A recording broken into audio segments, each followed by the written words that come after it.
Hello, everyone, and welcome back. I'm Amy Levin, and this is Dr. David Kemnitzer. And we are welcoming you back to WTF is Happening to Me, the hormone symphony no one told us about. So in our first episode, Dr. David helped us see that our hormones aren't villains. They're brilliant messengers of consciousness, and they're always responding to both our outer world and our inner world, translating experience itself into chemistry, emotion, and an energy. Today, we're talking about what Dr. referred to as return of the sacred and what our three main sex hormones are really trying to communicate. So today, let's see what our body's really trying to say. And Dr. David, welcome. I'm glad you're here.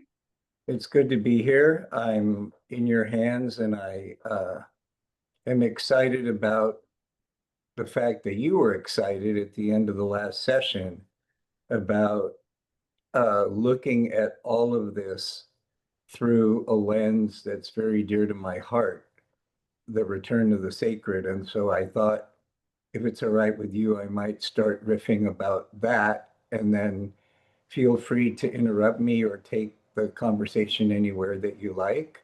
Okay. Does that work for you? Yeah, I will just say I love, we don't see it very often. I probably mentioned it last time, but I love how you bring spirituality and physiology together. It's just this part of return to the sacred. It did get me excited. And so I'd love to know, I'd like you to take it and tell me what you even mean by that. Yeah, and it's interesting. I noticed you used the phrase return to the sacred, and I used the phrase return of the sacred. Um, it's interesting. Um, that's very interesting, and I'll circle back to that. So I want to start out by talking about return to the sacred, both from the point of view of what that means for me and why it's so important to me, and also from the lens of kind of how we in Western civilization,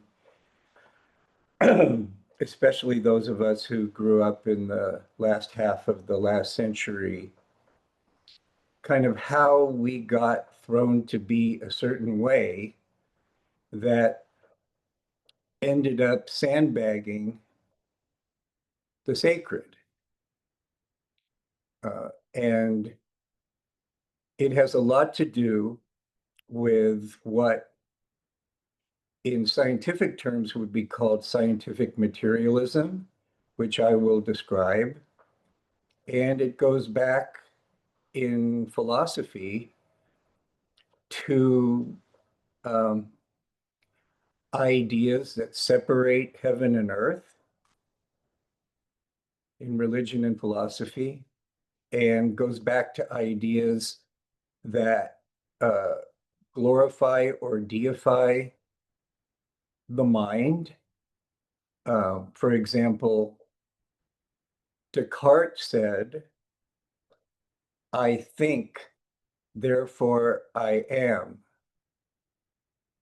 Now, if you look at that idea and you've never examined it, but it's sort of been imbibed into you just by being born into this culture, the idea of stopping thinking would be terrifying to you, wouldn't it? If your being is dependent upon your thinking, in other words, if you believe what Descartes said without even thinking consciously that you believe it, but if you haven't examined it, you probably do believe it at some level, that I think, therefore I am. In other words, if I wasn't thinking, I wouldn't be being. If that's your unconscious belief, then the logical conclusion of that is that the idea of stopping thinking or not thinking would be the same as dying or not existing. And if that's your subconscious belief, your ability to have access to what I'm calling the sacred is pretty much completely suffocated. Because now you've turned thinking into a godlike power. And so you've turned the mind, you've turned the thinking mind into your God, because now thinking is all powerful. In other words, if you stop thinking, you stop existing if you believe what Descartes said. And so if you follow any spiritual path in any level of depth, and you are reached any significant level of self-realization, somehow you have been able to get to a place where you know that you are with or without thinking. But that's a challenging place to get to if you're unconsciously being that in order to be, you have to be thinking. Because the ego is programmed to survive whatever it believes that you are. So if you're believing, if you're stuck in ego-based consciousness and you're believing that your beingness is dependent upon thinking, then the ego will make sure you always keep thinking. Because to the ego, to stop thinking would be to stop existing, to stop being. And this is one of the reasons why, if you go to a organized Christian church, the odds that you will be given powerful guidance on how to meditate is very low. So there's kind of a silent, I don't know if conspiracy is the too strong a word, but just by being born into the culture we were born into in particular time and space, unless we really honestly take a deep look at things that most people don't study, odds are your access to who you are beyond your thoughts is pretty, the odds that you're going to do that just by going on and living your life and not being consciously aware of these things is pretty low. So if you take that tradition of thought, of Western thought, and then you combine it with religious ideas that we're born in sin and that there's this primal guilt and shame and that we are sinners and there's something wrong with us and that there's another realm that's different from the earth realm that we have to die first in order to access, and then we have to follow the rules of the authority figures that tell us what the rules are to get into this other place that's not where we are. That suffocates that possibility even more in terms of sandbagging the sacred. And then this whole idea of scientific materialism, the idea that all things that we cannot measure are epiphenomena of things that we can measure. In other words, the idea that emotions and courage and virtue and spiritual realization and free will are all just epiphenomena of neurological and hormonal activity in the body. And that if we can't measure it, it must not exist or it must not be that important. So if you take those three biases of Western thinking, religious indoctrination, and scientific materialism, you get a worldview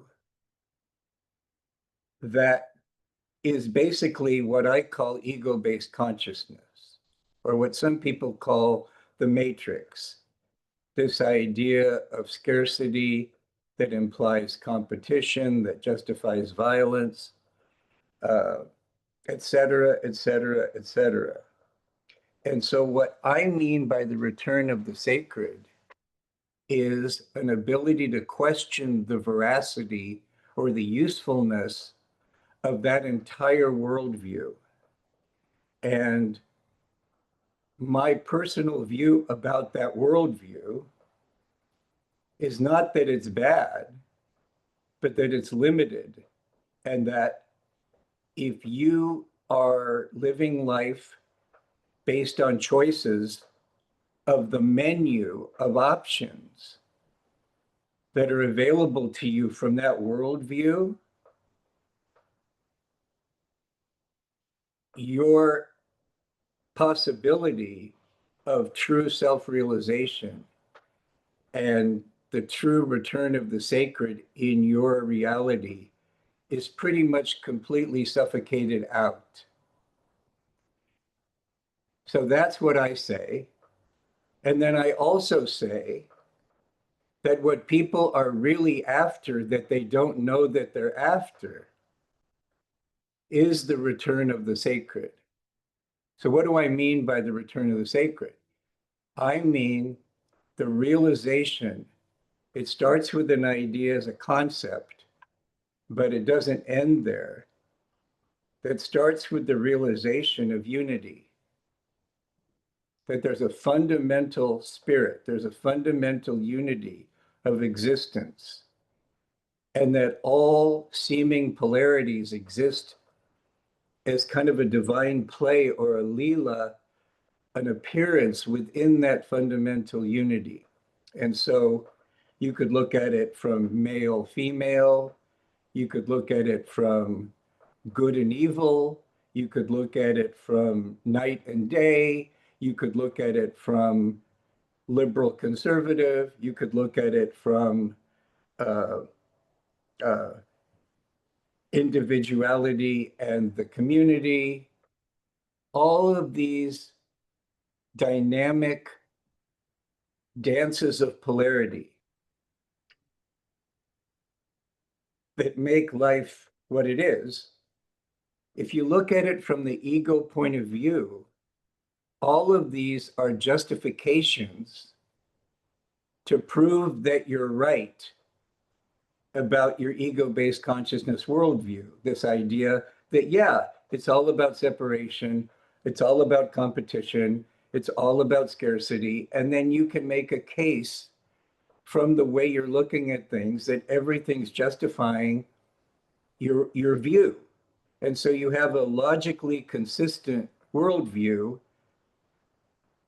but it doesn't allow you to know who you are. It doesn't allow you to know profound peace. It doesn't allow you to realize the truth of unity. It doesn't allow you to realize what love is. It doesn't allow you to realize the love that you are. It doesn't allow you to realize your oneness with your creator. It doesn't allow you to realize in a deep cellular knowing. It doesn't allow you to realize the love that Prime Creator has for you. It doesn't allow you to realize that that which you do to others, you do to yourself. In other words, that's what I mean by the fact that what people are really after is what is not on the ego-based menu. But when you're inside the ego-based menu and you don't know you're inside the ego-based menu, you believe that the options in the menu are all the options that are available to you as a being. And that's your unconscious, subconscious belief. And so you don't question the possibility that there might be something that you don't know that's outside that menu, the knowing of which could make a big difference, both in the quality of your life and in the effectiveness you have in life. And so for me, for someone who has been rooted for a long time in that realization of unity, when I look out at the way most people behave and where they're coming from and the way they perceive things and the choices they make and what's important to them, what I see a lot of, to me, is rearranging the furniture on the Titanic. That's a good, And so, a good visual. and so people argue about whether the furniture should be over here or over here. And that's really important to them. And what is the right place to put the furniture? And what's the wrong place to put the furniture? And who are the good guys and who are the bad guys? And how do we protect ourselves from the bad guys? That whole game, that whole game, that whole ego conscious game, I say that at one point in human evolution, that was appropriate. It was appropriate for our development, but it can only get you so far. And when it's not working, if you don't realize that there are other possibilities outside of that menu, what you do is you default into various stories. Oh, there's something wrong with me. There's something wrong with everybody else. Uh, uh, Life is just a dog eat dog world. Uh, Success is very, very difficult. Um, I'm not worthy. I'm not competent. Um, I, I'm, I better just go for pleasure right now because, you know, I could die any minute and that'll be the end of me. So it even affects your sense of time preference, which has a lot to do with addiction. So this is a huge, huge deal. What I'm talking about is really the big kahuna. I'm really talking about the the river that needs to be crossed in order to transform your relationship with your identity, to transform your relationship with the matrix, to transform your relationship with ego-based consciousness, so that things can start to be in, shall we say, their right place. In other words, there's a place for thinking, okay? There's a place for doing. There's a place for imagination. There's a place for critical thinking. There's a place for discernment. There's a place for timing. There's a place for boundary setting. But if all of this is done in the context of ego-based consciousness, it just keeps you locked into that vicious circle. But if you see all of that as avenues of expression for the infinite, for the sacred, for infinity, to focalize through your unique soul, through this unique time and space, your perception starts to change. What you see starts to change. And when your perception starts to change, the world starts to change. And that's what quantum physicists have been trying to tell you for decades now, that your consciousness, your way of perceiving, Your level of consciousness is part of the equation of how the infinite potentiality of unity is going to crystallize into your thoughts, your emotions, your body, your circumstances, etc. And so that's what I mean when I talk about the return of the sacred and why it is such a heroic journey, given the way I describe we're thrown to be from a philosophical point of view, from an organized religious point of view, from a scientific materialism point of view, why it is such a hero's journey. And it takes total commitment.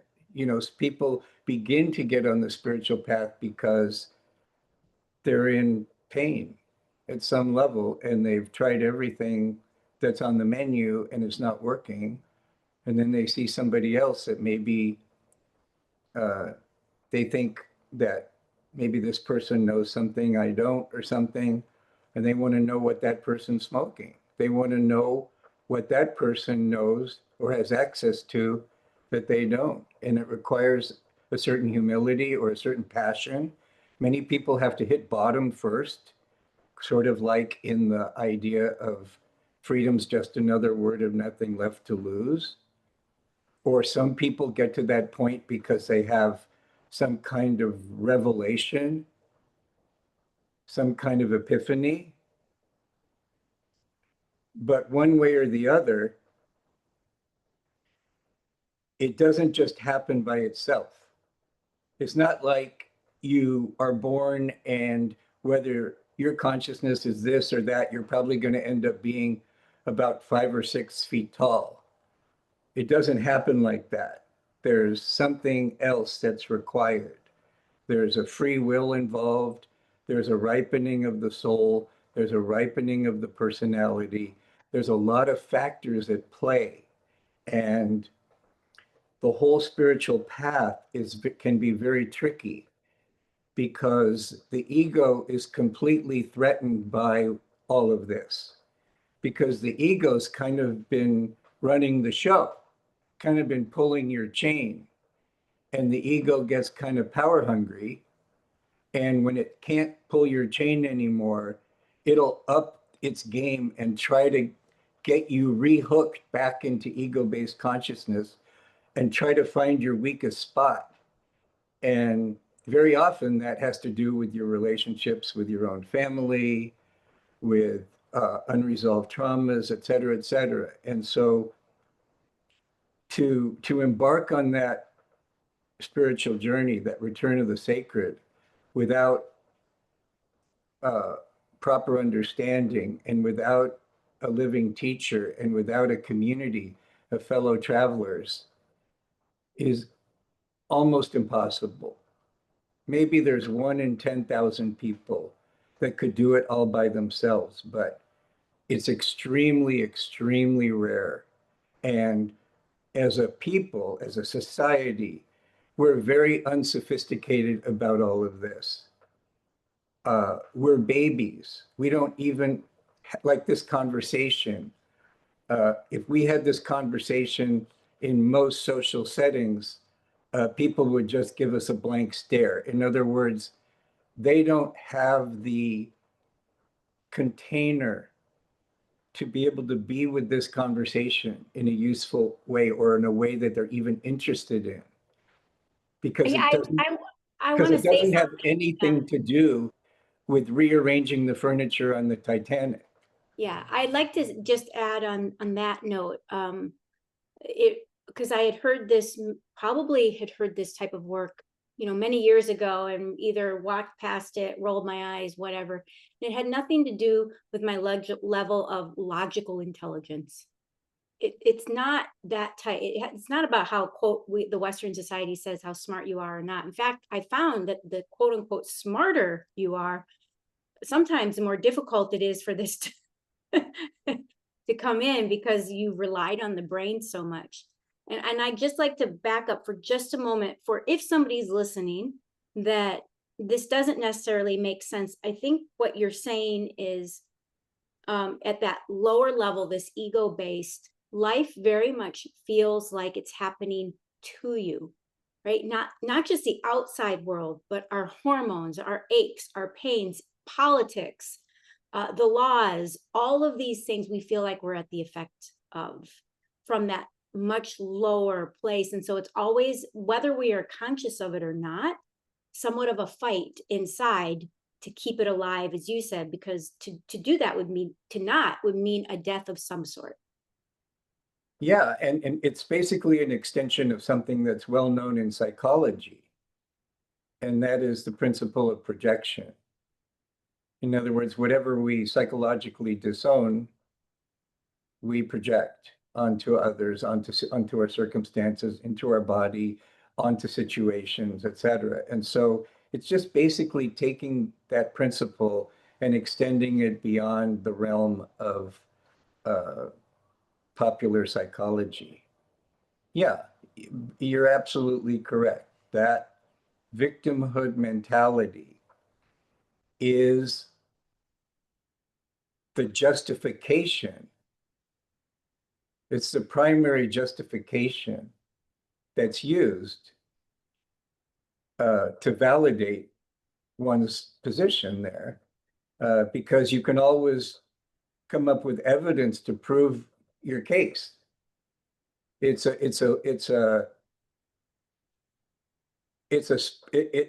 feeds on itself.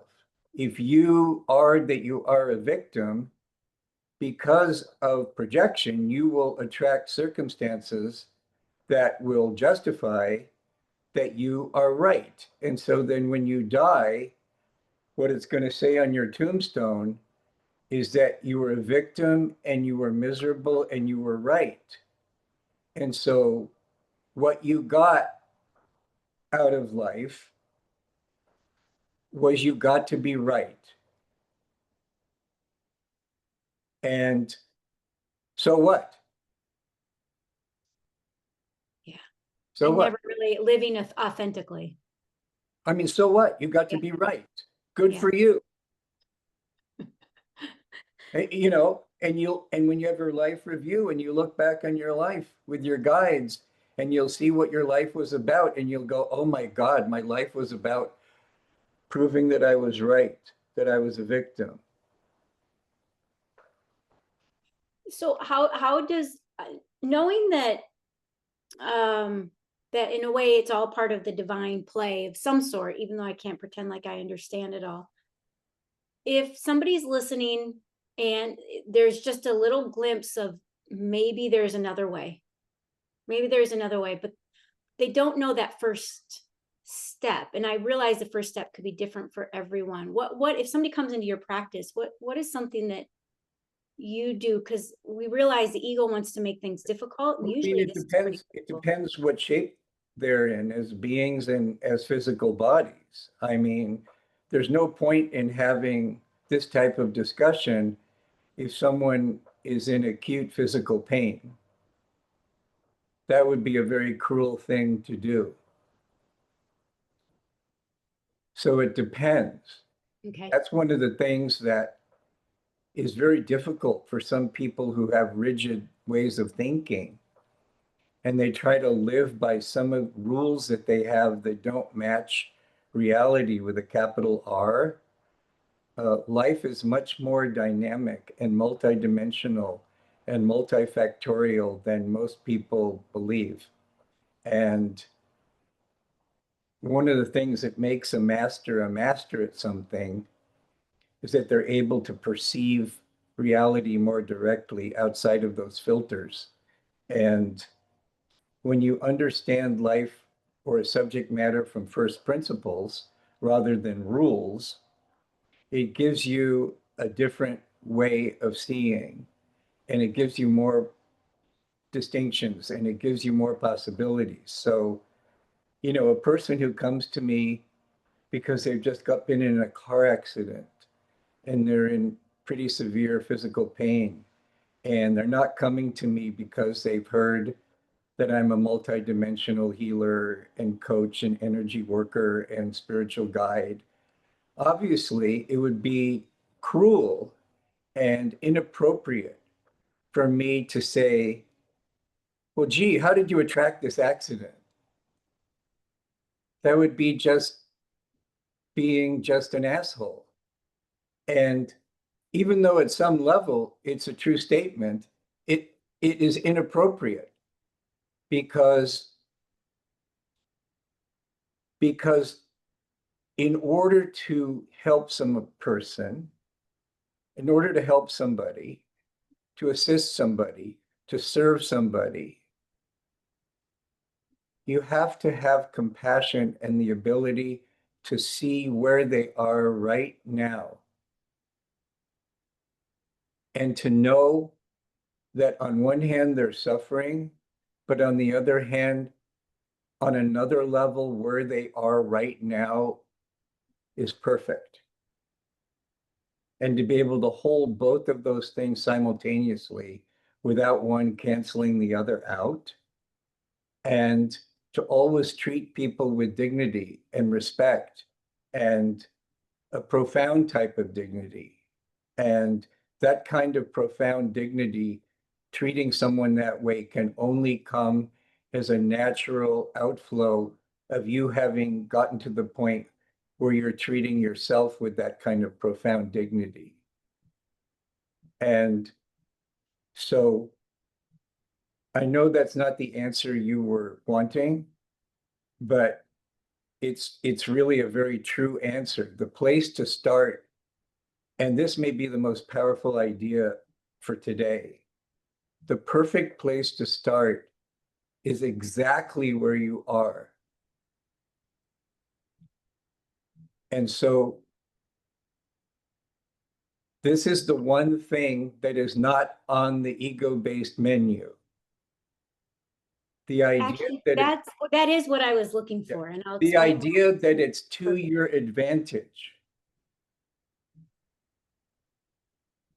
This is an unthinkable thought within the realm of ego-based consciousness, that it's to your advantage to become aware of and allow, to accept, to let it be, to not resist, to not indulge, to not rationalize. It's always to your advantage to be aware of and allow something to be exactly the way it is in that particular moment.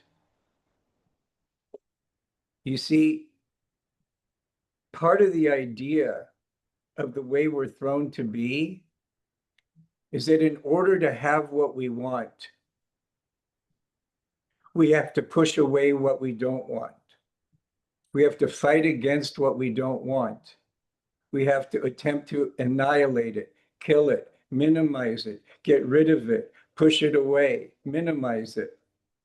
And this idea actually goes against the laws of God and the laws of creation. It actually is counter to that.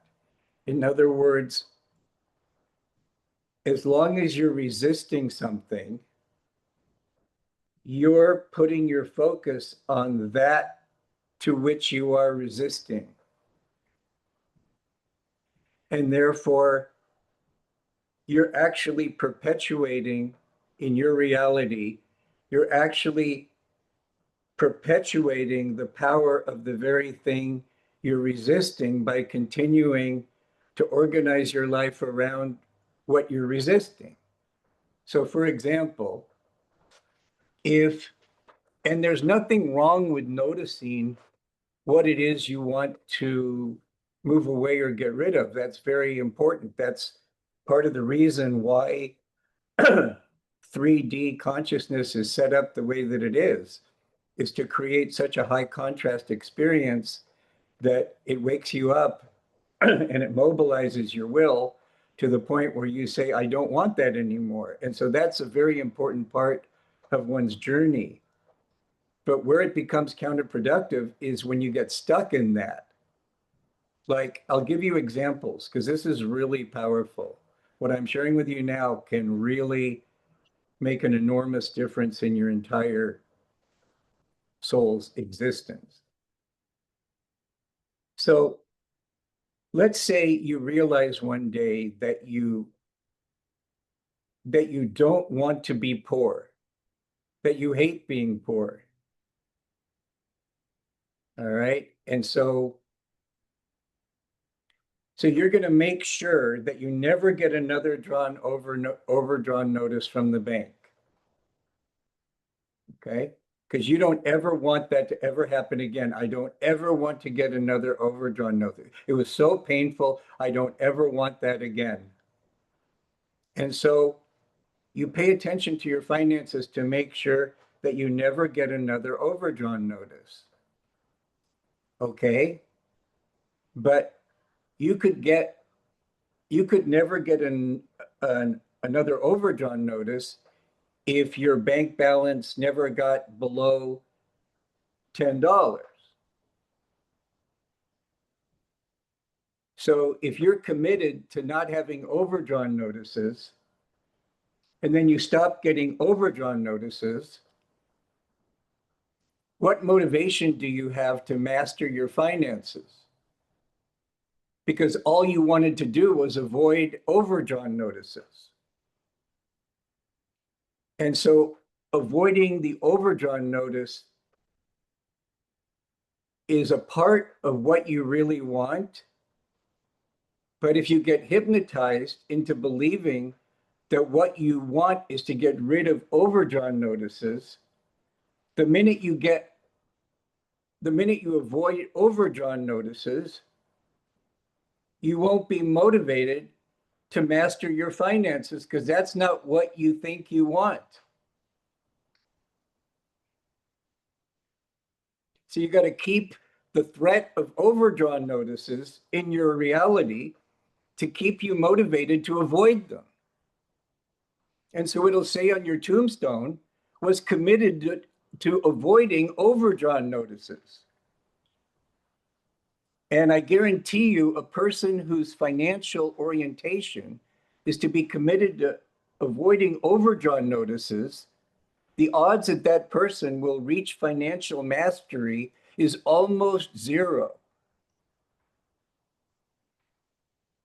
But really what they wanted was not to avoid overdrawn notices. That's not what they really deep down wanted, but that's the way they framed it in their mind. And because they framed it that way, that's what their personal reality ended up reflecting. It's like someone who is committed to being an excellent problem solver. They have to keep a lot of problems around so that they can be excellent at solving them. Okay? So a lot of people don't realize that true creation never occurs by avoiding a negative. Like, God didn't say, I'm going to create Amy because I want to make sure I never create another David. I'm going to make sure I avoid more Davids. There'd be no guarantee if God was just committed to the idea of no more Davids. What would be the odds that there would end up being an Amy? No, there's an Amy because God had the idea of Amy. God didn't have the idea of avoiding another David. But if you look at most people's lives from the possibility that I'm inviting you to look at it from, how much of people's lives are organized around avoiding the domination of what they don't want? They don't want to be fat. They don't want to be lonely. They don't want to be broke. They don't want to be stressed out. They don't want to be this. They don't want to be that. Well, okay, that's a great place to start. But if you get stuck in that and you start being that what you really want is to avoid what you don't want, you have to keep what you don't want in your consciousness to make sure you keep avoiding it. But by avoiding it, you actually have it in your consciousness. And your consciousness, where you're so powerful that where you're unconsciously focusing, has an enormous impact on your experience and on your life. And so most people didn't get born and didn't come into a world that gave them this type of training about how to manage their mind.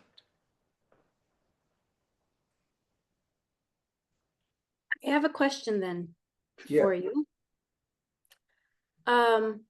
I totally, first of all, love what you said is wherever life has us is a perfect place to start, right? Whatever we're celebrating or is pinging us, we don't need to run from.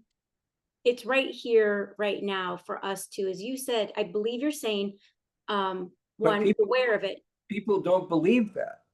Oh, okay. So that's the first. You see, from ego-based consciousness, people don't believe that. They But don't there's believe. great value when you can start to see that you don't have to go looking for other things. It's all just right here now. Whatever you need to. Is that what you're? But if you don't believe that, Yeah. there's no way out of that until you start to question the veracity of that belief. If you just try to overlay a new belief on an unexamined old belief, that's just ego-based consciousness. That's just trying to force your mind to go from here to here.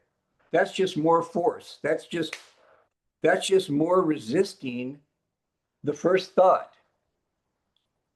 That's more ego-based consciousness. You see, there has to be, in the transformational journey, there has to be at some point the humility to question what heretofore you have taken for granted.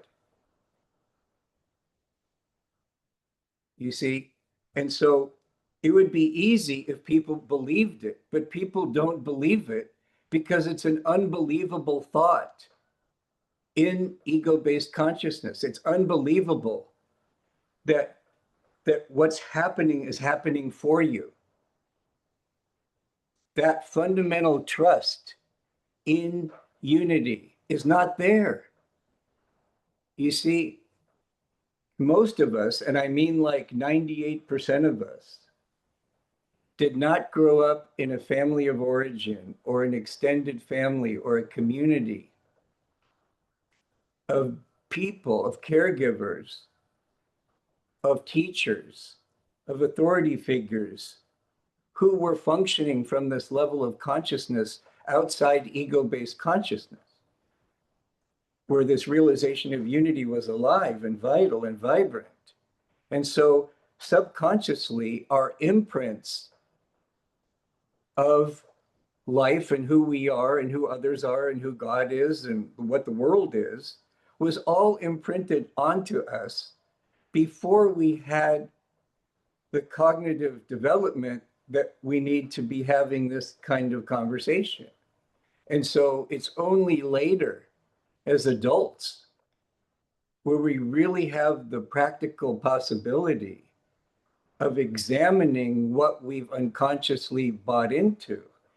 And one of the things I tell my students is that you can't take something back to the cosmic store and ask for a refund until you realize that you bought it. But you bought it unconsciously. As a human, you, as a baby, you, as a young toddler, as an infant, you bought it unconsciously. So in that sense, you could say we were victims at that level. You could say we were victims of like a child that gets raped. Okay, we can say at the human level that there's some validity to saying that that person was victimized. But if you get stuck there and that's the only place you look at it from, you're going to end up being a victim your whole life. So one of the things that's required on the spiritual path is the ability to look at things from multiple dimensions, multiple perspectives.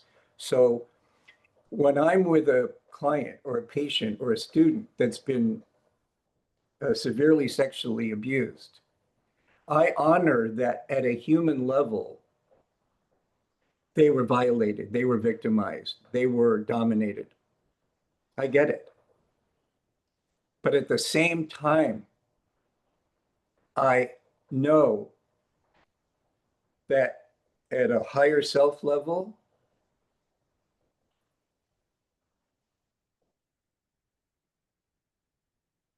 they set it up. And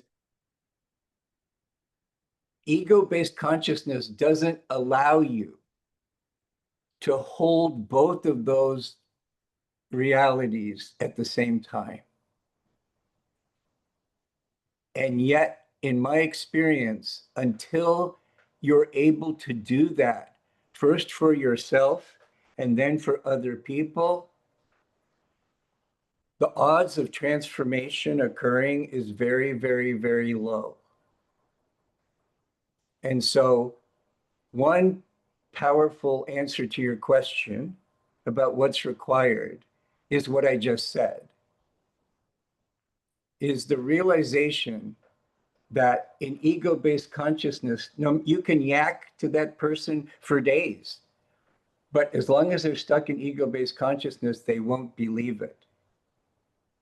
They can't believe it. It's unbelievable. It's an unbelievable thought. It's illogical. It's an illogical thought within the closed loop logic system of ego-based consciousness. It's not like they need to be smarter.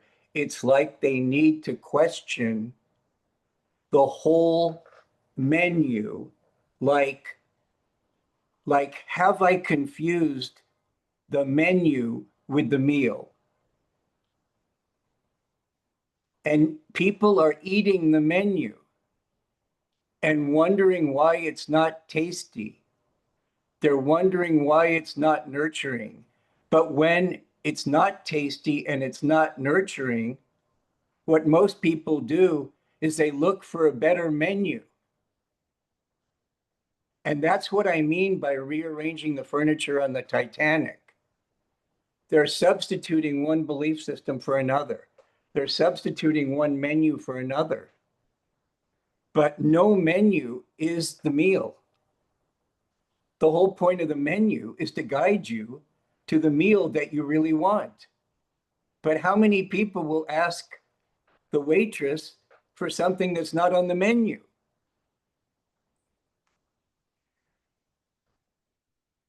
We give our power away to the menus. And most of the menus, most of the filters through which we're perceiving life are very limited menus. And we don't know that we are looking through those limited filters. It would be like if you were born with orange glasses, but you didn't know you were born with orange glasses, and you thought you were seeing everything as it is. And then somebody comes along like me and says, hey, how do you like your orange glasses? And the person's going to go, what the are you talking about?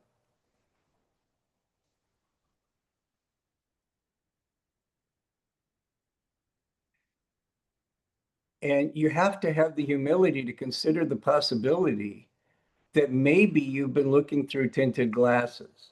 Maybe you've been looking through glasses that alter your perception, your possibilities of perception of yourself, of others, of reality, of life, that doesn't allow you to see clearly, that doesn't allow you to have, I guess, what in the Bible they would call the peace that passeth all understanding.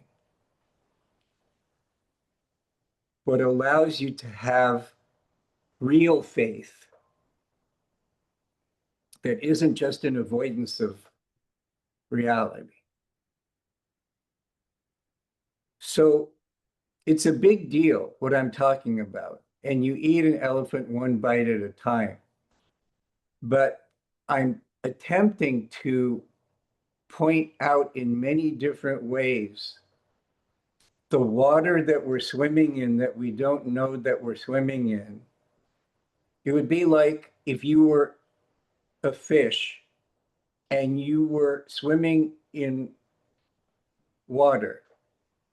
And the fish could speak English, and you could talk to the fish, and you could say, how do you like the water? They don't even know what water is. They have nothing to compare it to. Or even beyond that, if they did know what water was, and I said, you know, there's other kinds of water. What? So, like I said, the true passion to, and you can probably validate this in your own experience, the true passion and commitment and fire that it takes to be on the spiritual path for the long haul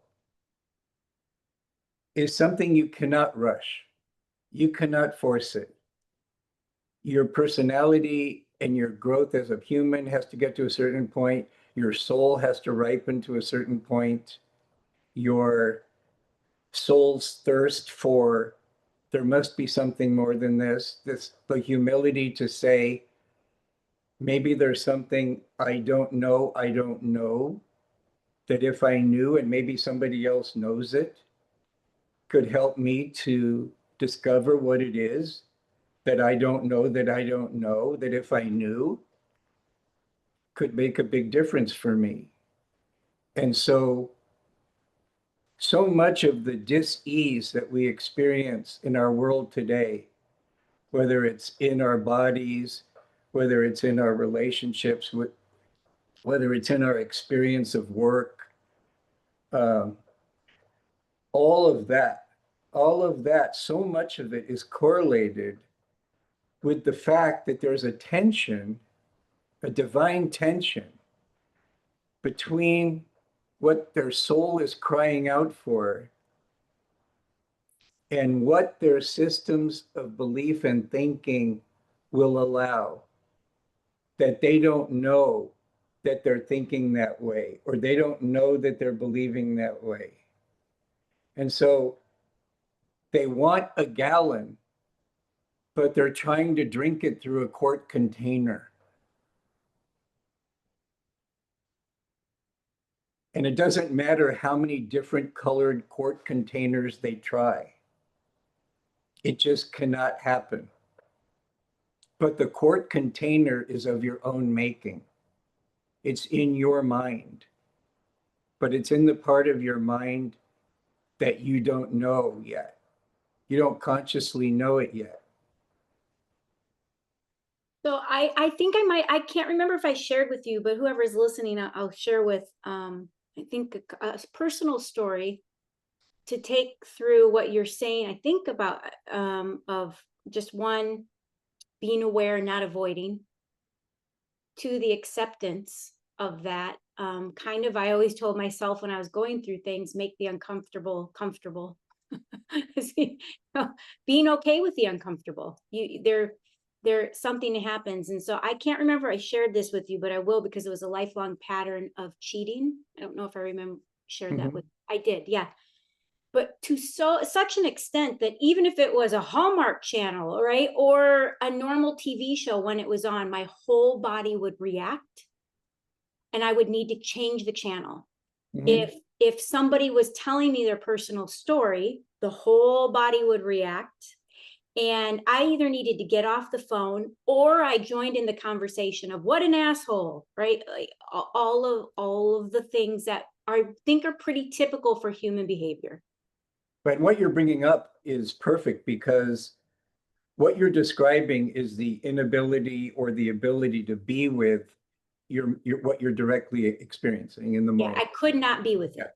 And different systems of thought call that different things. You could call it the ability to be with, to confront, to allow, to accept, to have it instead of it having you. You could use different words, but what you're describing, I was avoiding. yeah, but and some people go the opposite. They indulge.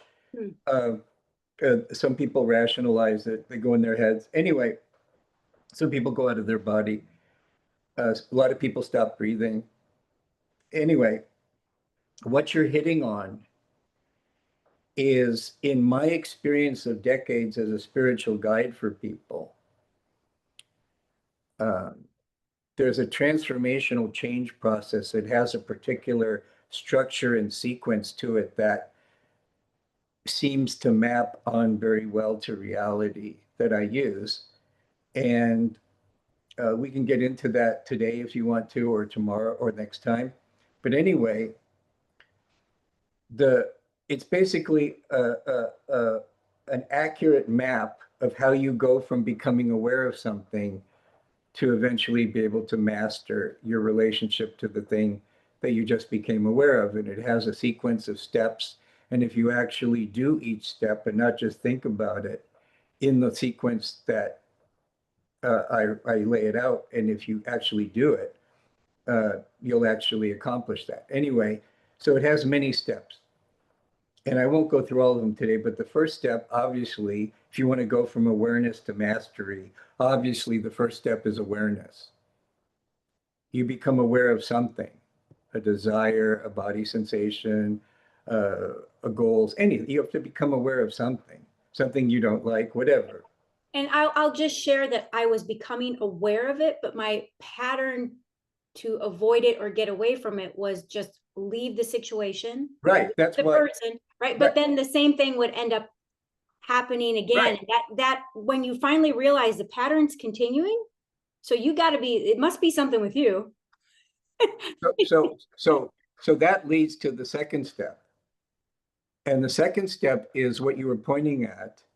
And in my experience, now I have to preface this by saying that I don't have a lot of experience of working with people in cultures that are very different than the mindset of Western culture. So, Yeah. okay.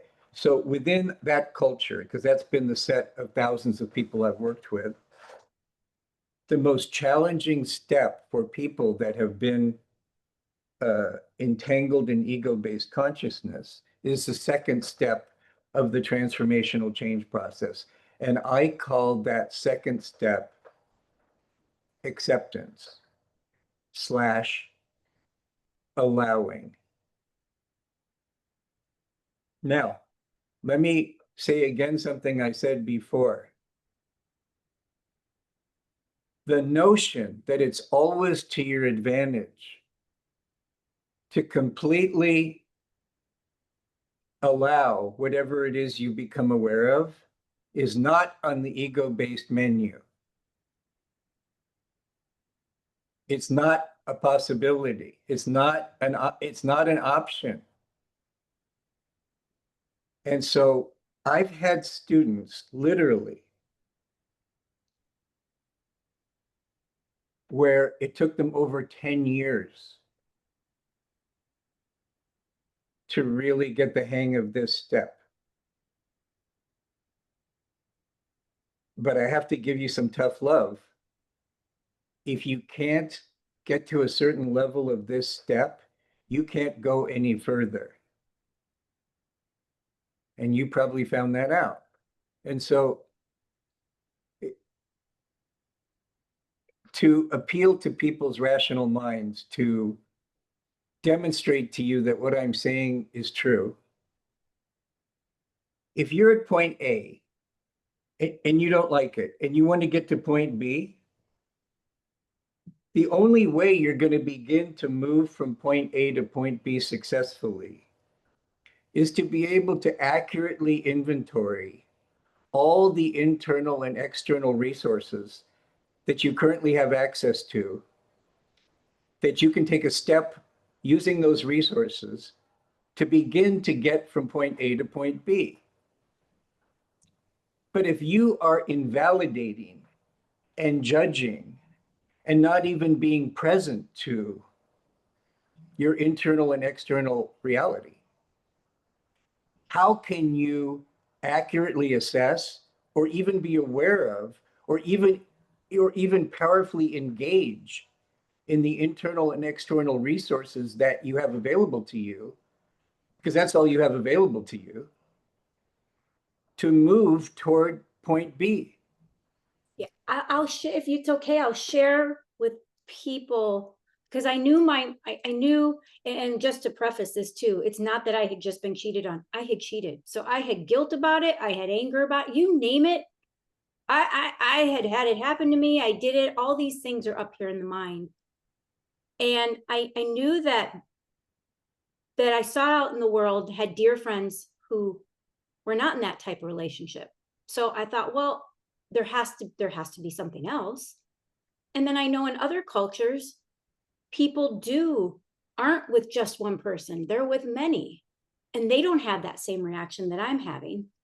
So I had to start to really question all of the beliefs that came in that said, as you said, this is right, this is wrong. Why did I even say that? That was just the mind part, because I knew my mind wasn't helping me. I knew it was hurting the situation. And I was willing, as you said, not to be right about it anymore, but to be really open and wrong, and that maybe it wasn't wrong, maybe it was. I got into a place where I said, maybe I don't know. And so I think that's what you're saying, is you Well, have to that's start to, that opens up the possibility for this step, but I don't want your viewers to think that step two is primarily an intellectual process. no, I had to sit with every feeling when it arose. I did not push it away by Right. any means. In other words, there needs to be some training for Yeah, most people. I developed what's called a meditation that I have an audio of that I'm happy to share with people, yeah, that I've gotten tremendous feedback from my students over the decades. It's called the Anatomy of Experience meditation. And what it does is it takes people through all the major common elements that make up human beings' internal worlds, breaks it down into bite-sized chunks, body sensations, attitudes, thoughts, feelings, memories, fantasies, impulses, intuitions, breaks it down into bite-sized chunks. And what I do in the meditation is I guide the student into becoming aware of what they're actually experiencing now. And then once they can name it, then I give them the instruction to expand their space to include it and allow it, whatever it is, that thought, that feeling, that body sensation, allow it to be exactly the way it is and exactly the way that it isn't. And you develop this muscle. It would be like spring training for baseball, you know, or preseason football. You go through the fundamentals so that when you're playing the game, you've got it. And so what I'm saying is, without this ability, it's not just a bunch of ideas, it's actually a skill and a willingness to practice it, you know, to get to the point where your sense of you is getting bigger than the thought or the emotion or the mood or the memory or the fantasy or the thought or the impulse, such that it doesn't seem as big anymore because now you're bigger in relation to it. And so now it's not as threatening because you're bigger, you're more expanded, you're more infinite than you were before, so to speak. Now you have the ability and the willingness to allow that thought to be exactly what it is, but it is a thought. It's not you. It's not making choices for you. It's not running your show anymore. Now it's just a thought. Now it's just a body sensation. Now it's just a mood you identify. Now it's just a memory. Now it's just a fantasy. Now it's just an intuition. Now it's just a stream of energy. And when this starts happening, not just at an intellectual level, but at a whole being level, you start to experience more agency. In other words, you start to demonstrate to yourself that you're not as much of a victim as you thought you were, that the universe doesn't work exactly the way you thought it did. And, to accept something doesn't mean you like it. It doesn't mean you want more of it. It doesn't even mean that it is high on your value scale. It just means that because you experienced it, because you became aware of it, it has a right to exist as long as it exists, because it's an aspect of unity. It's an aspect of the one. There's nothing outside of unity. There's nothing outside of the one. But yet the one expresses itself through unique fractals of unity, as unique souls, as unique colors, as unique shapes, as unique ideas. But they don't, once you can be in this state of consciousness, that uniqueness doesn't argue against the realization of unity. Whereas if you're stuck in ego-based consciousness, you don't understand that. You look and you see that green is separate from red, is separate from blue, and you use that as your argument that this unity stuff is bullshit. Everything is separate.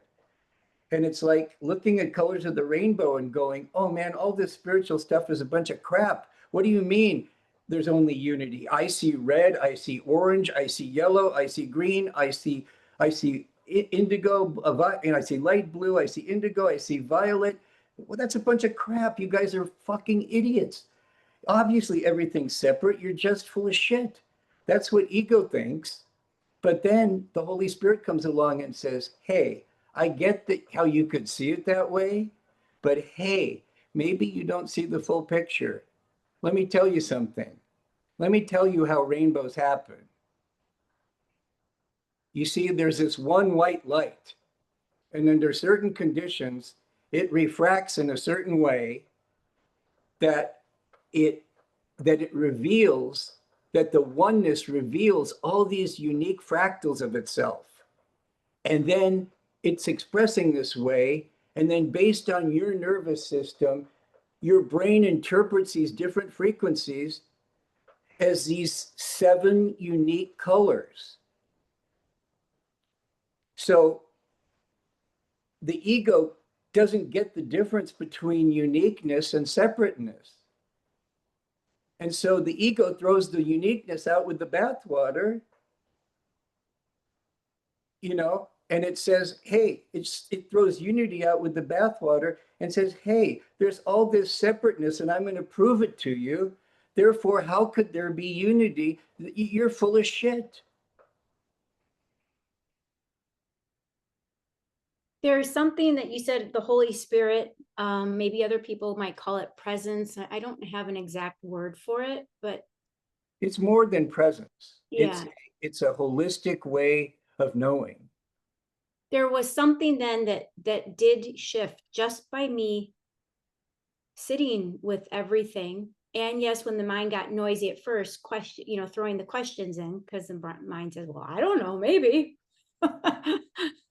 And then, of course, as you said, the body work.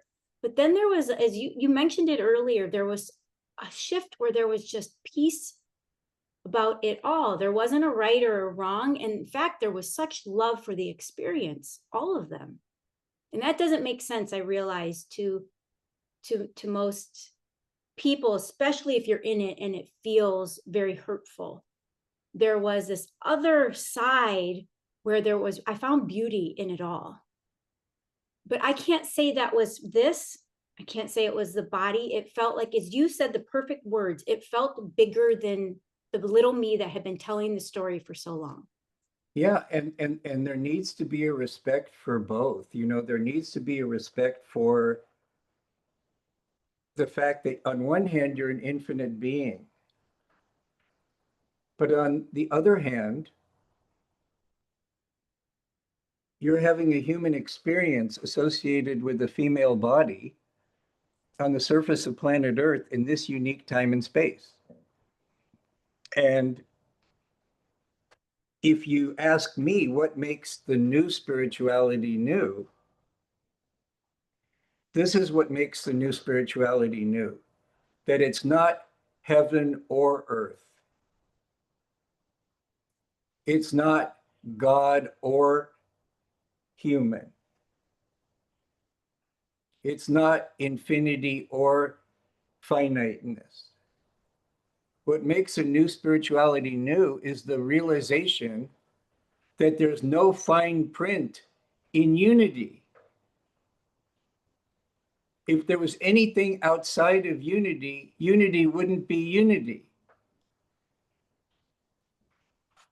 So as long as something exists, it might exist just as a thought, it might exist just as a body sensation, it might exist just as an image. But as long as something exists, it's an aspect of unity. And yet every every expression of unity, every fractal of unity, every dynamic extension of infinity has a uniqueness to it. Your love is unique. My love is unique. But there's a one spirit that binds it all. And in order to have a full human life, you need to get to a place where somehow you can be big enough to be responsible for both your infinite nature and your human uniqueness as a unity, as a oneness. And all of that that possibility that I've just shared with you, I guarantee you is not on the ego menu. It's I'm not sure unthinkable. it's on the spiritual. It's Most people, unthinkable. It's yeah, literally unthinkable. when you talk to a lot of people on the spiritual path who say, I'm conscious now and we are going to wipe out anything like, oh, we're going to wipe out all wars. I don't know, that they don't serve their purpose somehow. I don't understand it. But to me, I love the great vision. I love it. I'm like, that's great. But have you worked on the war that's in yourself? First, that you talked about this projection, how much, and the Also, divine play. also, you have to be very careful about judging that wars are bad Well, because that's what I was. because if you talk to, say, a lot of people that have been on the front lines in battle with their brothers and sisters facing death, where they had to bond as a unit and they had to trust each other with their lives. And they were facing reality in a way that really blew apart their belief systems. And they had to deal with reality more directly. If you talk to those people on their deathbed, they'll tell you that that was a time in their life they felt the most alive. They felt the most present. And I'm telling you, if you're in a state of consciousness where you need wars in order to feel most alive and to grow, that's what you'll have. Yeah. Now, Did you know my son served? Did I tell you that? no, Yeah, I'll just share because what you say is very, I guess we could say, quote unquote, if you had to put a normal family, we would have been a normal family. And my son, starting at the age of 2, told me he was going to join the military. 2, with words. And I was like, what are you even talking about? I heard it his entire, Mom, just so you know, I'm joining the military. Just so you know, someday I'm joining the military. And I'd be like, you're joining the Air Force, right? And he'd say, it's starting as a little kid. No, it's got to be the Army. Now, we didn't have anybody in the family. I don't even watch war movies. You're like, what? And so when he went to school at Purdue University for a couple years and called me and he said, I don't know what I want to do, Mom, so I'm taking a break from college, but have known my whole life I want to join the military. And there's this part of me of going, peace and love, no. And there was this other realization that seed, for whatever reason, had been planted. It feels like from the moment, and he is a caring, kind, like he was like, I never got a call from school saying this kid's in trouble. Like it wasn't like some of the normal things we assign. And so truly I was like, I don't know that I know what is best for him. Now he's no longer in it and he was deployed and he didn't have to go, he was in a war zone, but didn't have to see exactly what you're talking about. And yet the relationships and the experience for him was a beautiful, open-hearted camaraderie, all those things that we want is on this human journey. Yeah. And I had to let go of the judgment that it was Yes. wrong. And if you need danger in order to feel alive, that's what you'll have. Yeah. If you need emergencies in order to feel alive, that's what you'll have. If you need potential disasters in order to get motivated, that's what you'll have. So how do we, if we are aware of that, and I completely agree, because as a trauma nurse and then an open heart nurse, that now things go right. Those I can definitely look back with hindsight and go, man, what a hit. So what's your question? So when I started on a different path, I just said, I don't know that I want my hit to come from there anymore. I kind of just like my hit to come from just my breath. Well, the question to ask is, Yeah. are there other ways to feel even more alive that doesn't hurt anybody, right?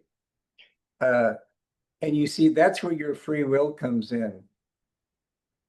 You see, the being of a human being is different than the human being of a dog.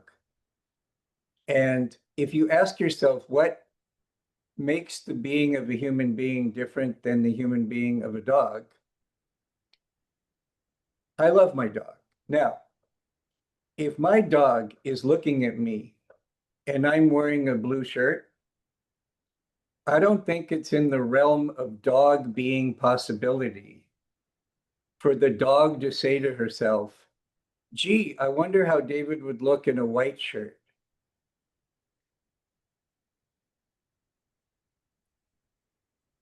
Probably not. But it is in the realm of the being of a human being to ask the question, gee, I wonder if that's the only way to feel so alive.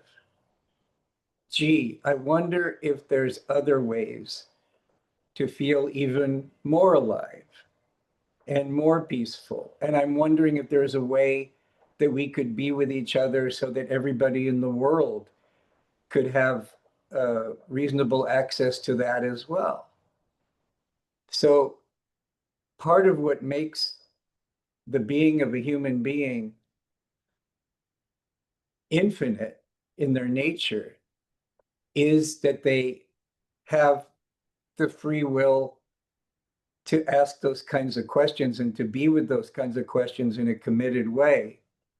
But no external force, whether it's a institution or a law or a spiritual teacher, can force you to use that agency that you have. You have so much free will that you can use your free will to believe that you have no free will. That's how much free will you have. And we've kind of touched on ways. So I know you're saying that these bars that we, the window that I see around me or the walls, I've put up myself in this mind. Yeah, when we're not seeing clearly, we're looking through a glass darkly, and that glass darkly is a combination of interlocking, primarily unconscious beliefs that reinforce each other. And and and that set of beliefs that are internally logically consistent, but yet have no basis in actual reality. It's just a bunch of human constructs that reinforce each other. That's what I'm calling ego-based consciousness. And if you try to fight it, Amy, that's more of it. I'm going Yeah. to say that again. If you try to fight against ego-based consciousness, that is more ego-based consciousness. If you Can I indulge, add another word just in case? Because some people will think I'm not fighting it, but I have found also the fight, but they feel very similar. That's why I'm using another word too, just in case anyone's hearing the need to fix it. that is a subtle form Yeah. of that is a subtle form of fighting against it. Yes, Yeah. and this is Just why wanna step this say is it. why step 2 of the transformational change process, which I call acceptance and allowance. This is why I say, if you don't reach a certain critical level of skill with that, you can't win the game. You can't win the self-realization game. You'll actually end up feeling shittier than Joe Sixpack, who's never thought of this stuff at all. I can raise my hand to say this is so true And because this is I have to make a confession here. There's one area in life where I am a total snob. And where I'm a total snob has to do with my standards for spiritual guides.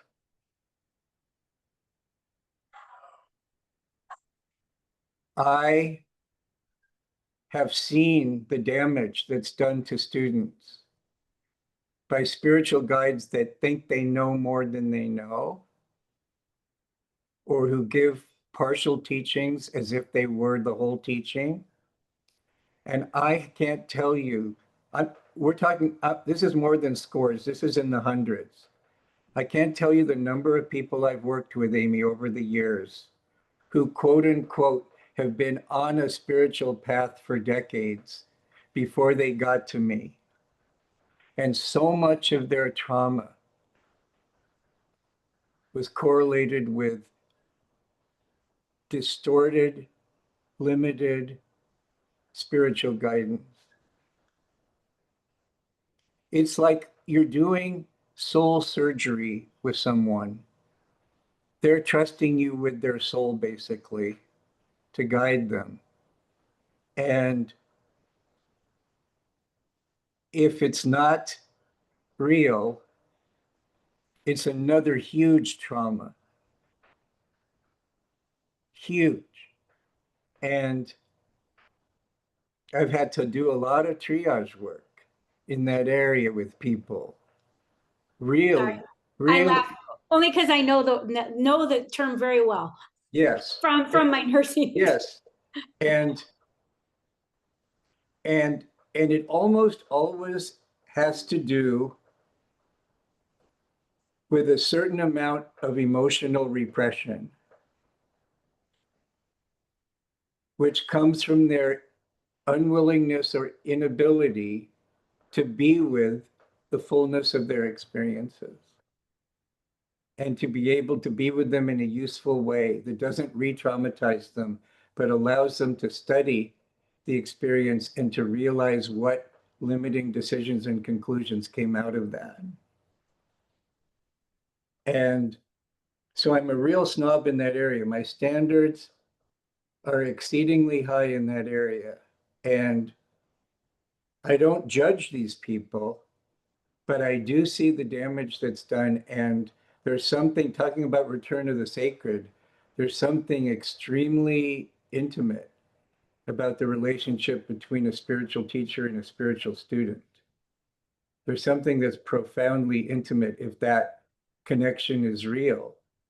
And it's not a responsibility that goes away. And it's not a relationship to enter into lightly. And many people in our culture are so ignorant about spirituality, they don't know they're playing with fire. It's like giving kids a stick of dynamite. And it's become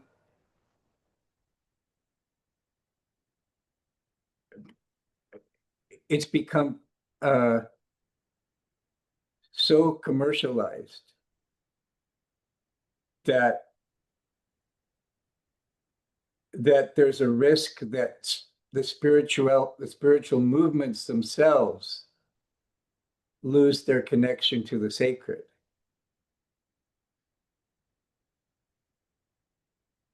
Yeah. It's not transactional. The relationship between a spiritual teacher and a student is not a business deal. There's something sacred about it. There's something, you're playing with fire. Yeah. And I wanted to say that word fix from fight, because that's where in life will show me quickly where I'm attempting to fix something because I'm uncomfortable with it. Mhm. And so I am not to where I am so enlightened that it never happens to me. It's not at all. But I can feel it when I need to fix, whether it be something with a child, myself, whatever that is, because of the discomfort. And this, to me, I'm going to just say another version, which would have done everything they could in their willpower to fix it from an external perspective, because I couldn't sit with anything. Now, I'm not saying I'm free and clear. I just know that I have a little more of the ability to sit with it. And you are so right about who I listen to. There is about 2 teachers that, although I would love to consider you one as well, but I have now maybe 3 teachers. Good for you. So far that, and they've just resonated. Eckhart Tolle, who is not a personal teacher, Mhm. but his works, there's something about his books that just land, and I feel something Mhm. other than this. Yeah. And then there's another teacher, Muji, who I have gone and Yes. sat with in person.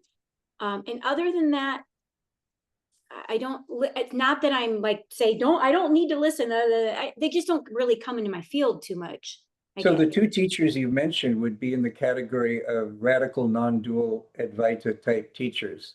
And I have a lot of respect for that.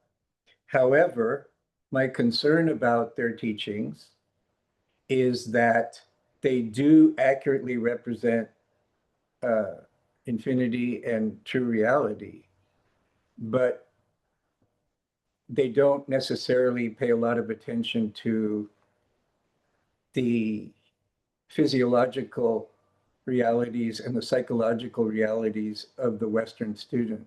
Yeah, and they're both not parents. Oh, yeah, no, I take that back. Muji is a parent. I take that back. I need to take that back. Right. So I don't usually recommend them as teachers for people in the West uh, because my observation is that most students, to just be exposed to the possibility that they represent is not enough. It gives people a taste, but there's a difference between having a taste of something and mastering something. Yeah. And my passion, my gift, my mission, whatever you want to say, is that I consider myself to be a practical visionary. I consider myself to be a contemporary mystic. And what I'm all about is this integration of the kind of radical spirituality that these teachers inspired you about with very specific physiological approaches that address where the Western mind is today, that helps to build a bridge between point A and point B, such that there's a much higher likelihood that my students will be able to progress a little bit faster and a little bit easier than someone who simply represents a possibility of uh, an infinite reality.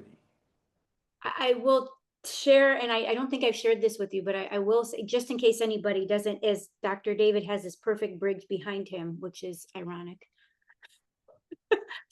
Connecting one side to the other. The very first time I heard Muji, it was just, I just knew. There was just this knowing, and I can't explain, I don't have words around it other than it was this knowing. And I was sitting next to my partner at the time, and it was only a 10-minute, like, YouTube video. We heard the exact same thing, and he looked at me and he said, I heard the words, but I didn't get it. And so that's what you're talking about. He was so far on this other side of the bridge. And I said, what do you mean? And so I had him listen again. He said, I hear it. I hear what he's saying, but he said, it's not making sense. Now, I didn't say, well, you're wrong, or I just, you do you. But he kept listening, and he comes back about a year and a half later, and he said, I heard it. I finally heard it. Why that door was open, I don't know, but I understand exactly what you're saying. I wasn't all the way on the other side of that bridge behind you. I was just further maybe on the bridge than he was, that I could hear what he was saying, but he was still back on land, and he needed something in between there. And it wasn't me. I wasn't there to be that guide. Right. But what I'm saying is that utterance of, oh, I hear it. Yeah. That's what I mean when I say you got a taste of it. Yeah. But what I'm saying is there's a big difference between having a taste of something and mastering something. Yeah. Having it be an embodied way of being. Very much. Right. And so you're on the other side of the bridge. And so on land. And the thing that's exciting about that, the spiritual path, is that on one hand, you're whole and complete right now and right now and right now. But on the other hand, you have an infinite world ahead of you for infinite expansion. And so when you think you've gotten to the other side of the bridge, it's another bridge. There's another bridge. And that's why you better enjoy the journey, because what would be the point of unity, of prime creator, individuating as souls that were on a journey? What would be the point of that if there was no further place to journey? So again, it's this ability to be with both and to honor both. You honor the infinity of being, but you also honor the ongoing journey of becoming, the fullness of the possibility, of the infinite possibility of being. And in that way, each unique soul is actually expanding infinity. Now, that doesn't make any sense from a quantitative point of view. How could you expand infinity? And so the ego goes, oh, that's just bullshit. But if you think qualitatively, you can get a sense of what I'm saying. So I want to give you a great analogy or metaphor for what I mean by the qualitative expansion of infinity. So imagine, I don't know if you're old enough to remember this, but do you remember that there was a time before we had stereo? No. Yeah, before we had stereo, we had what's called monaural, where you didn't get sound coming from two sides, you just got it from one place.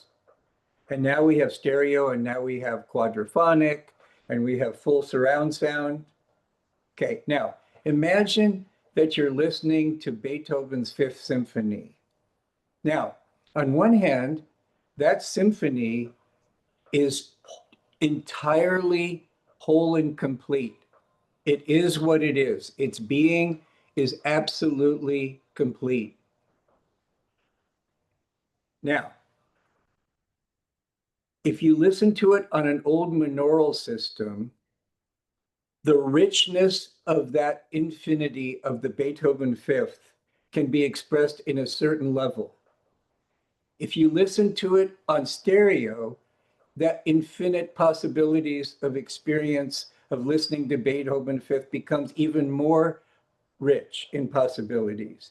If you listen to it in surround sound, it becomes even more rich. So at the same time, you have this already whole and complete Beethoven Fifth, and you have this infinity of expansion of the quality of the representation, the expression of infinity. And that's what I mean when I talk about the expansion of infinity. Every time your soul learns something, every time you choose true virtue, every time you uh, do something foolish and learn from it, every time that contributes qualitatively to the expansion of infinity. That's why who you are makes a difference. That's why your love makes a difference. That's why your uniqueness makes a difference. That's why there's so many infinite beings in the universe that are so interested in this human Earth experiment, because who we are makes a difference. And this experiment, this incredibly unique experiment that's going on Earth right now, where can we be in a physical body, having been hypnotized in ego-based consciousness, and through everything arguing for separateness and scarcity from the ego-based point of view, can we wake up from that trance while we're still in the body? And can we manifest heaven on earth to a greater extent than's ever been done before? Have we, what does it mean to be a Christed being? Not the person Jesus, but the Christ consciousness that he represented. What does it mean? Well, it means to be a living bridge between the infinite and the finite, between heaven and earth, to make it one, to the realization of unity. Okay? And so this whole way of perceiving oneself in the world is not on the ego-based menu. It's just not. It doesn't matter how smart you are. It doesn't matter how clever you are. It doesn't matter if you switch one menu for another. It's just not on the menu. And so what I'm providing is I'm providing a set of ideas plus a presence of possibility such that you could stand on what I'm saying and be in the possibility of what I'm saying and think for yourself from that new space. Feel for yourself from that new space. Ask the questions you couldn't ask before from that, because that space wasn't available. It wasn't an option on that menu. All right. And that's what a good spiritual teacher will do, is open up new possibilities and then help to midwife you through that ride of the rapids that is now been triggered, because it's a one-way street. You can pretend to go back, but you can never go back. And that's why it's a big deal, because if you pretend to go back, you'll suffer more than Joe Sixpack. Yeah. Because to have knowledge is to have freedom, but to have and to have power, but to have true knowledge is also to have responsibility. And they all go together.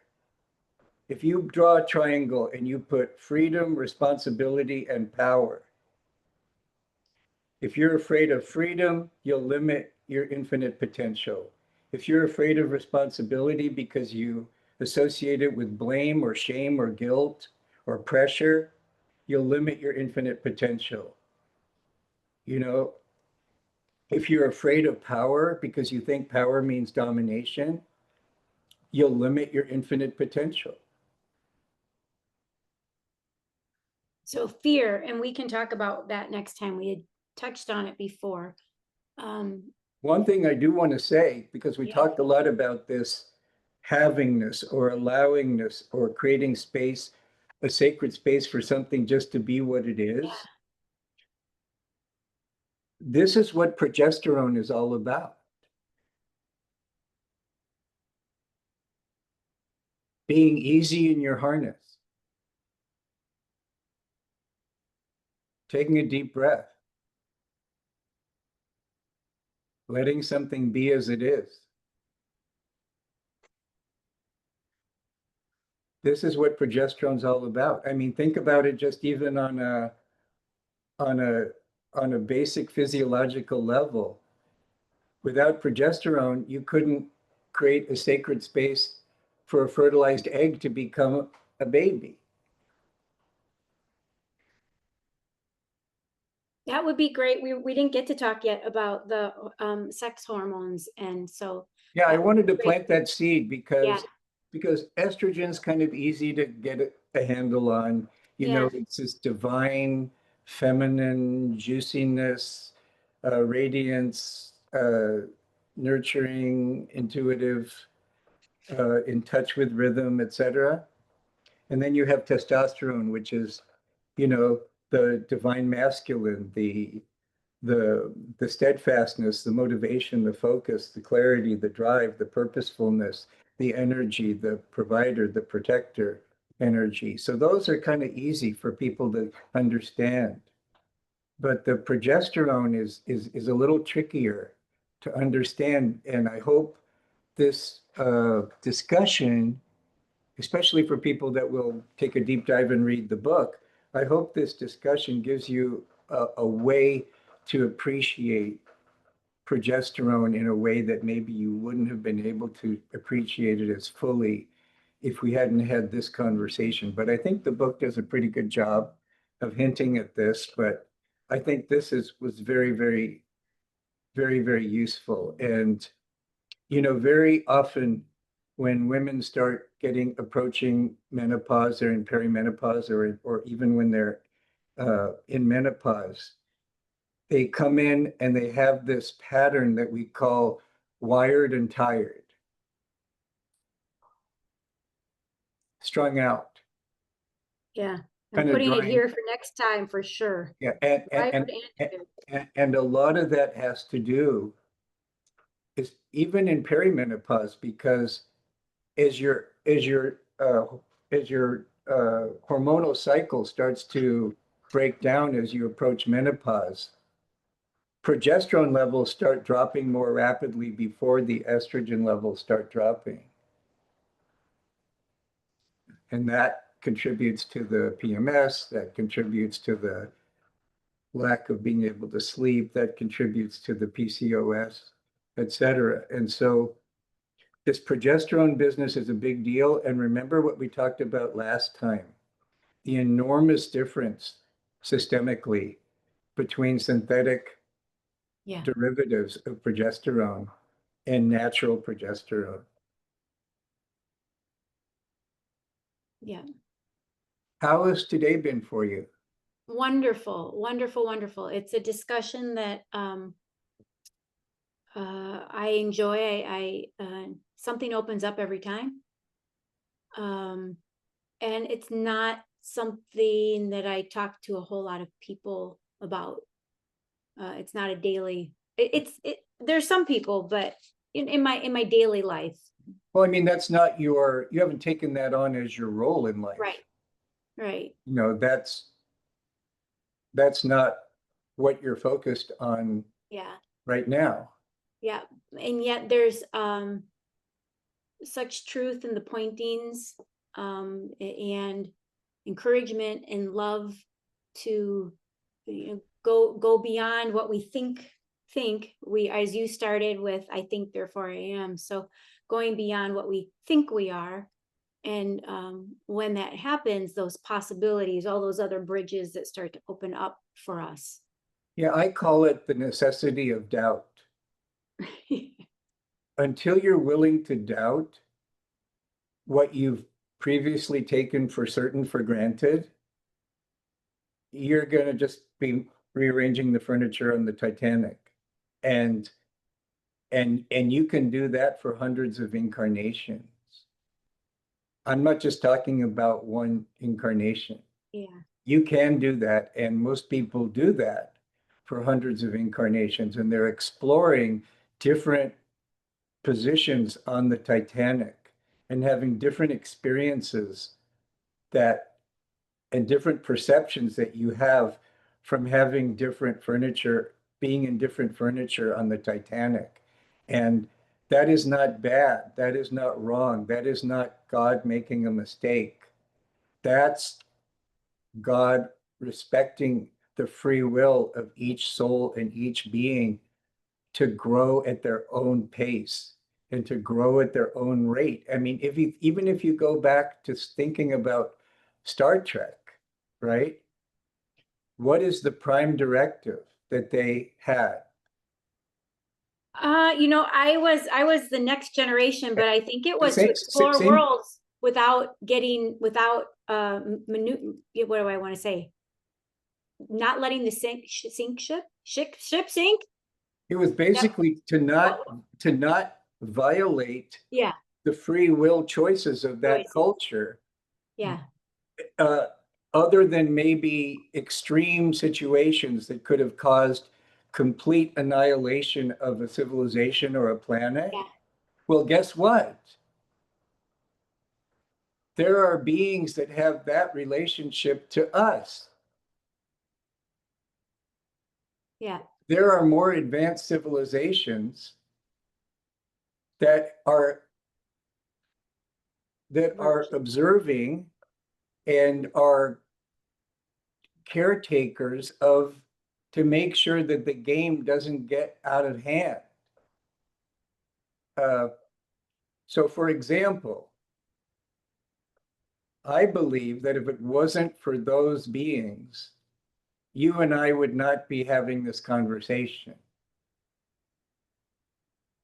In other words, We'd all still be with the Borg. I believe that those beings Yeah, have neutralized many, many nuclear detonations that would have made life as we know it on Earth inhospitable for centuries. So,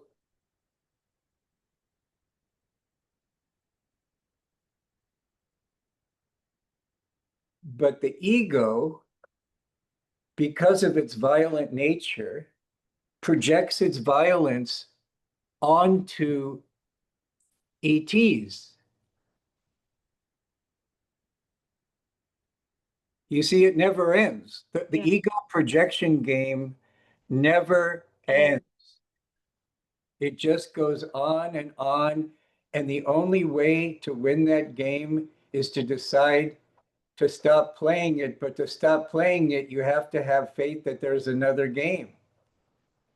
I'm writing that one down for next time too. And one of the things that is a really valuable function of a living spiritual teacher, Amy, is to be a living example of a human being that's dancing to a completely different drum, that's playing a completely different game.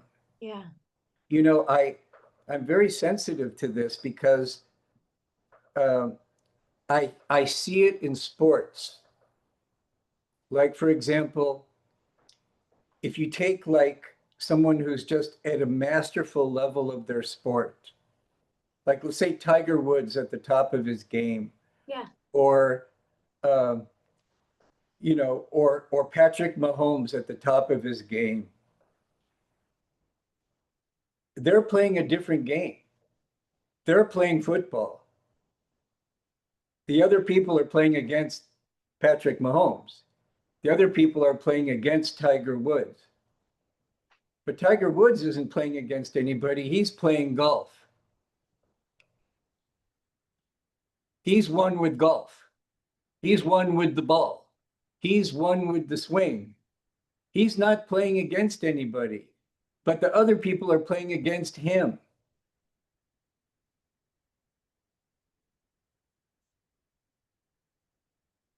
That's a great question of who are you playing against? Or what game are you playing? Well, that too. Right? What game are you Yeah, playing? what game and Right. who do you think you're playing against? Are you playing to avoid the domination of losing? Yeah. How many people go to work because they're avoiding the domination of what would happen if they didn't go to work?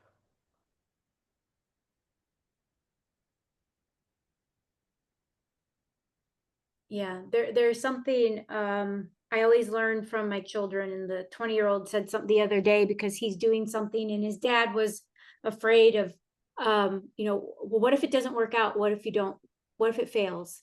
Mhm. And my 20-year-old looked at him and said, Dad, I'm not afraid to fail. Mhm. He said, but I also don't expect to fail. Right? Like he's not going in it saying this isn't ever going to work. But he's also that I'm not afraid to play a different game. And on some level, this kid plays a different game than I ever did at 20 years old. I don't think it's possible to develop the mettle you need to develop as a full human being on Earth right now if you haven't had to deal with failure. Yeah. Um, Yeah. and learn from it and be stronger from it. One of the things that is a big red flag for me is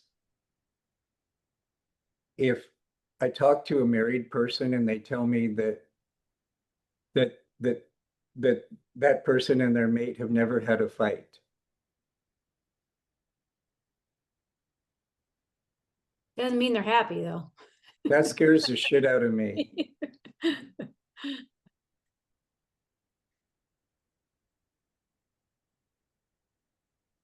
Or I'm gonna say next time I'm picking that reality.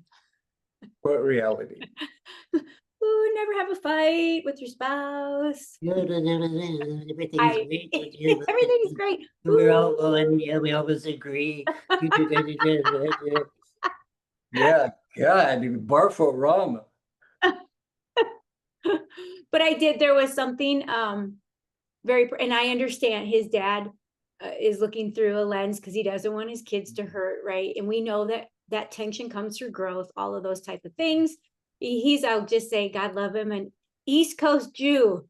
He's more of a mother, I think, sometimes than I am. And so he's always like, I don't want them to hurt and I don't want them to suffer. And I said, but they're going to, it's the way they're going to grow.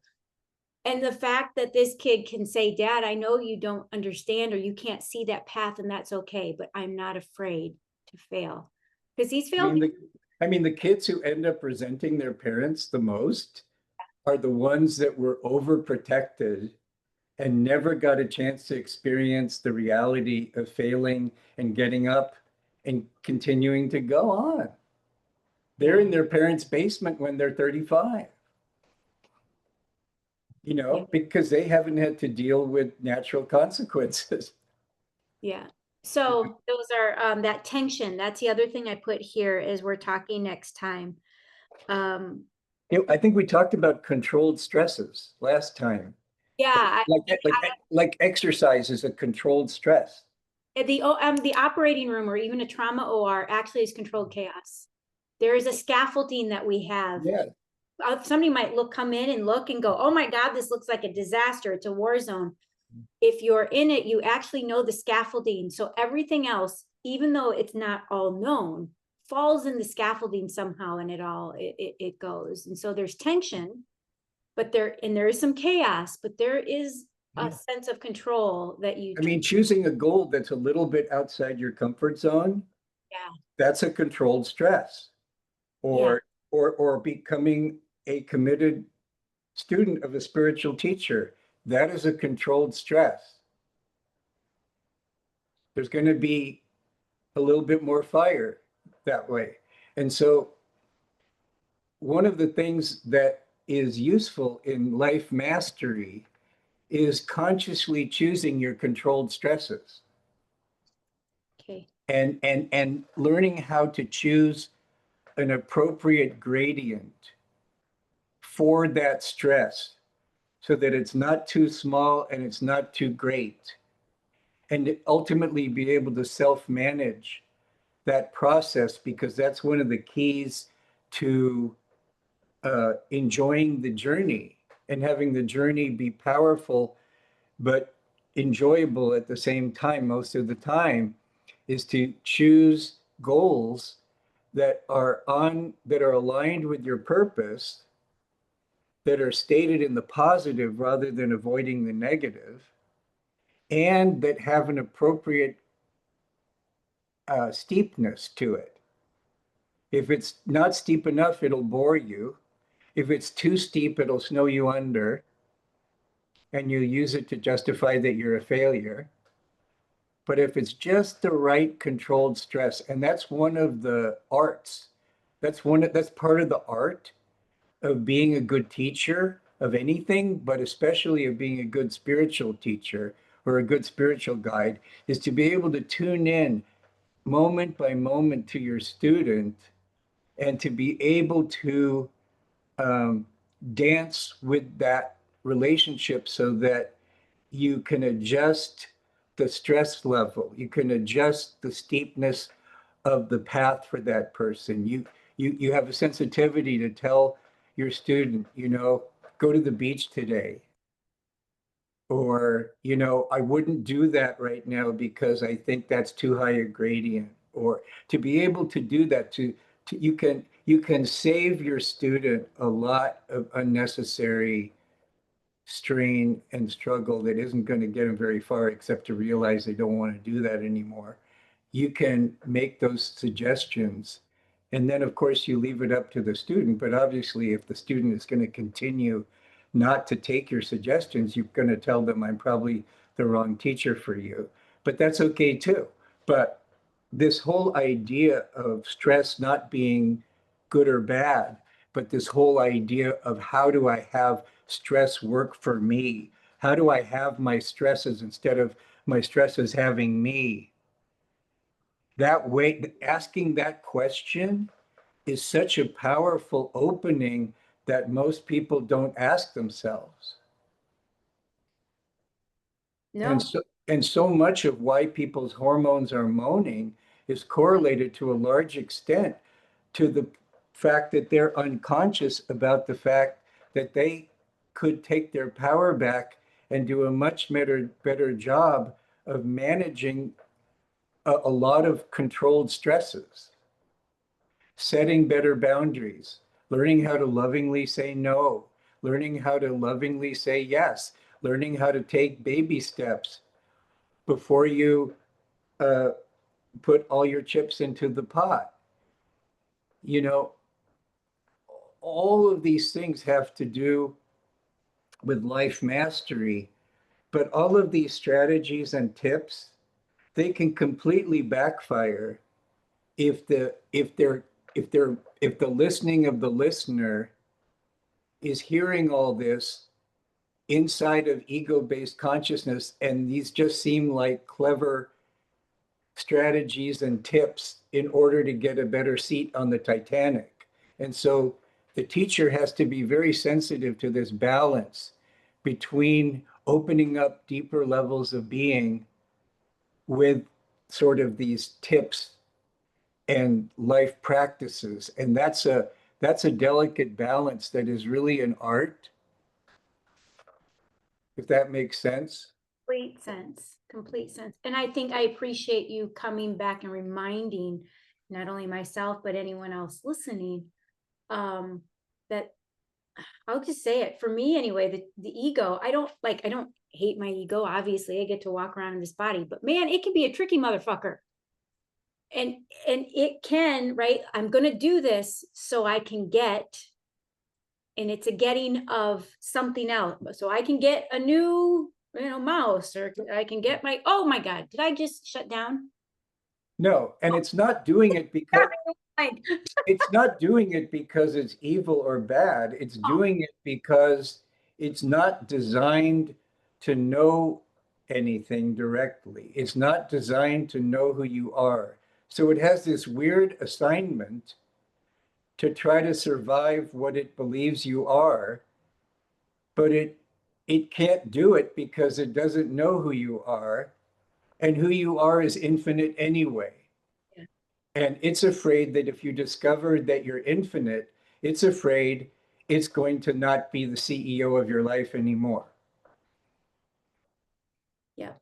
And um, and like I said, ego-based consciousness produced a lot of things that I really appreciate. You can use ego-based consciousness to create washing machines and computers and cars and smartphones and all that stuff.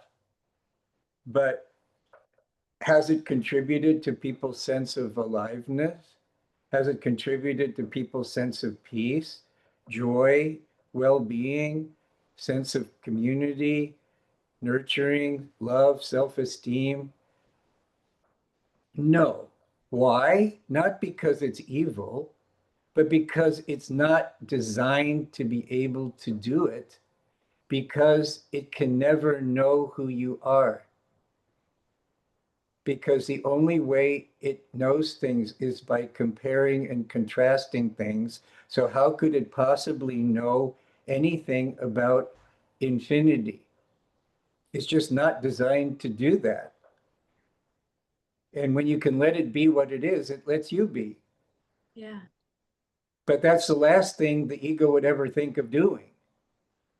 The last thing the ego would ever think of telling you is to just allow the ego to just be there and not believe it. That'd be the very last thing it would ever tell you, and it will never tell you that, ever. I don't exist exactly. I'm not special. I'm not unique. And what the ego thinks, and that's a problem. What is that? From the ego standpoint, it would mean then that I'm not here in the same way I think I am, that I'm not special, I'm not unique. And yes, we are still I understand what you're saying. Well, it would be even beyond that. It would be Oh, that you wouldn't exist, Mm. because the ego is so arrogant that if it can't know it, it either discounts it or it denies it. Remember, we talked about scientific materialism, right? Right? If you go to a good scientist and you ask them about things they can't measure, a good scientist will tell you, well, I have my own view on it, but I don't know how to test for it, my hypothesis, therefore I really can't study it as a scientist. That's what a good scientist will tell you. But most scientists are not good scientists. Most scientists will tell you that you either can't know it, or it's not important, or it's an epiphenomenon of something you can measure. And to me, it's such a ridiculously unworkable position to take. If I was in a debate with somebody like that, I could blow their mind in less than 3 minutes. I would just say, are you married? Yes. Do you have kids? Yes. Do you love your wife? Yes. Do you love your husband? Yes. Do you love your kids? Yeah. Well, how do you know you love them? Can you prove that you love them? No, you cannot prove it, but you know it. So you're full of shit. You're full of shit to say that you can't know something if you can't measure it. Because you just told me that you know you love your kids, you know you love your wife. So it's a ridiculous, unworkable position, but yet it is very common. It's a very common position, and it has enormous consequences in how civilization unfolded itself. You know, if you're a good coder, you can make $200,000-$300,000 a year, easy. But if you're an amazing musician, good luck. Because how do you measure that, Yeah. right? So we don't value it. If you can't measure it, then the ego goes, it's either not real and I'll deny it, or I'll ignore it because it's not important. Because I can't, because I'm so arrogant that if I can't know it, it doesn't matter. And it's that arrogance that you need to get past, to have the humility to say, maybe there's something I don't know that I don't know, the knowing of which could really help me. And I don't know what that is. And I want to know what that is. And I'm going to have enough faith that if I sincerely have that question, there must be an answer. Yeah. Yeah. And that readiness for that student to be in that place, that's way beyond the pay grade of any spiritual teacher. That's totally between you and your maker. That's way beyond my pay grade or the pay grade of any spiritual teacher. Any good spiritual teacher is just attempting to point you back to who you are. Any really good spiritual teacher doesn't want followers. They want to spawn leaders. Yes. So Amen. I really appreciate I really appreciate the way we just allowed the conversation to unfold. And, when people first get exposed to me, they can get a little disoriented because um, I'm approaching things holographically and non-linearly. But I promise you there's a method to my madness. We can next time, as we talk about, the things that we were just talking about controlled stressors, being a good teacher. I love the question, and questions are something that are so important of how can my stressors work for me, right? Just even In that. fact, if you can make a note of this, one thing I want to talk about next time is the two different ways to be with questions. Yes. Okay. Perfect. Because in our society, we're really only taught one way to be with questions. But there's really two ways to be with questions. It's here. I wrote it down. Good. That actually will be a great starting point. Is there anything else you want to say in closing? I just want to say one, thank you. If you haven't read the book, please get it. Why Are Your Hormones Moaning? It is incredible. It brings an insight and an openness just to this awareness more that we are. And as Dr. David pointed to me, almost the slower you read, the more impact you will be given to you. Something will open. And so it's available on Kindle. You have your website, which we still will put in. Yeah, you can go to the website and it'll take you to the Amazon page, and then you have a choice of a Kindle version, a quality paperback version, or a hardback version. And next time we'll talk on those and a little bit more what we didn't get to today about the hormones. And instead of those, sometimes those villains or the aspects that we go, oh, they're leaving me. How can we reframe every moment that we're going through? And those questions that you just pointed to are probably even where to start with each individual, because we all have the ability to ask questions. And the bioidentical hormones have a real valuable place in that. I think we hinted on that last time, especially as you get closer to menopause and once you're in menopause, or for men as they get, into their 40s and 50s.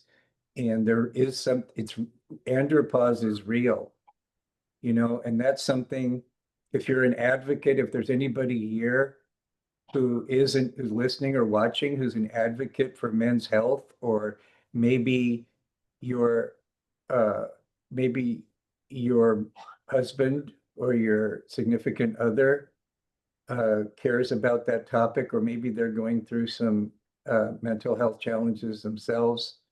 or feeling like they're losing their edge or like they're losing their mojo. Andropause is a very real thing, and men won't talk about it. Okay, that's Men, another yeah, topic. men won't talk about it. How's that for you? What? Andropause. Yeah, Never even, I realize that they have hormones that decrease as well, but I've never heard that term associated with what they're going through. yeah, you can, it's a real word. I didn't make it up. So that's a big deal. And it takes strong, it's a lot easier to be a strong woman uh, if you're with a strong man. Yeah. And it's a lot easier to be a strong man if you're with a strong woman. They can empower each other. And so it's really, I think, to women's advantages if they really are ready for a fuller multidimensional relationship with a man, to really encourage their man to man up, so to speak. And men don't talk to other men about the feeling like they're losing their mojo. Yeah, not like women do. No, not at all. It's crazy. My wife can be on the phone for 4 hours with a girlfriend, and it blows my mind. Your wife. In Spanish. In Spanish. All right. Well, Dr. David, thank you. I'll see you in a week. And if you have any questions, please reach out to Dr. David. He's amazing at answering them. So We'll do this same bat time, same bat channel. that time, same back channel. Okay. Thank you so much. Thank you.